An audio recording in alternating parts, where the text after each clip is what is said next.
Slip হতে পারে, স্টেজে প্রথমবার কথা বলতেছি। তো যদি স্লিপ হয় একটু মন থেকে ক্ষমা করে দেবেন, কেননা যদি স্লিপ করে হাঁটা না পড়ি তাহলে হাঁটা শিখতে পারবো। প্রথম কথা হয়েছে, যদি আমরা এইটাকে মানে আমরা শুধু কন্টেন্ট ক্রিয়েটিং করতেছি বর্তমানের বিজনেস ভাবি তাহলে হবে না। কিন্তু এটা যদিও বর্তমানের বিজনেস, কিন্তু ভবিষ্যতের নেক্সট প্রজন্মে যারা থাকবে তাদের জন্য কিন্তু এটা মানে হয়তো আমরা যদি ভালো করি তাহলে ভালো ওদের জন্য একটা মানে সুনামের জায়গা হবে। আর যদি খারাপ, আমরা যেভাবে অশ্লীলতা ভিডিও অনেক এখন মানে এই প্ল্যাটফর্মে অশ্লীলতাটা সাপোর্ট পায় বেশি, যদি এটা সাপোর্ট পায় তাহলে নেক্সট প্রজন্মের জন্য আমাদের এটা কী হবে, মানে ওদের বদনামের কারণ হয়ে থাকবে, ওদের জন্য আফসোসের কারণ হয়ে থাকবে।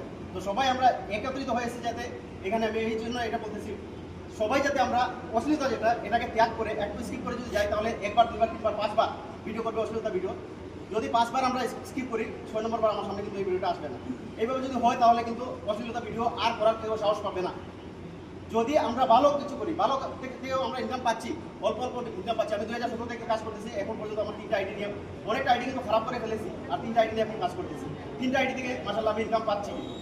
তো এখন পর্যন্ত কিন্তু আমার কোনো এমন ভিডিও নেই যে ভিডিওতে আমি অশ্লীলতা কোনো ব্যবহার করেছি। অনেক ভিডিও দেখে কিন্তু মনে হয় অশ্লীলতা ভিডিও করতে, কেন করতেছি না? নেক্সট প্রজন্ম চিন্তা করতেছি। নেক্সট প্রজন্ম যদি ভালো কিছু চিন্তা করি তাহলে কিন্তু আমরা অশ্লীলতা ভিডিও করলে হবে না, ওদের আফসোসের কারণ হয়ে যাবে আমাদের এখনকার বর্তমানের যে জিনিসটা, এই জিনিসটা নেক্সট প্রজন্মের জন্য আফসোসের কারণ। তো প্লিজ সবার কাছে আমার একটাই রিকোয়েস্ট যে নেক্সট প্রজন্মের আফসোসের কারণ না বলে নেক্সট প্রজন্মের গর্বের কারণ যাতে আমরা বলতে পারি, ওইটা নিয়ে আমার